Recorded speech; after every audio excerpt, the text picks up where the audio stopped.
ঈশ্বরকে পাই না। সেই জন্য গুরুকে ডাকো, গুরুর কথা শুনো। আপনারা সবাই ভালো থাকবেন।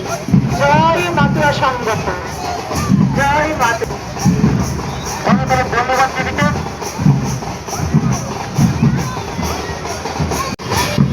যে সমস্ত ভক্তবৃন্দ আমাদের মাঝে এসে উপস্থিত হয়েছেন, আপনারা কেউ পোশাক না নিয়ে যাবেন না। অনুগ্রহ করে আপনারা একটু কষ্ট করে পোশাক নিয়ে তারপরে যাবেন। এবং যে সমস্ত দলপতি গোসাই পাগলরা আমাদের মাঝে দল নিয়ে আসছে,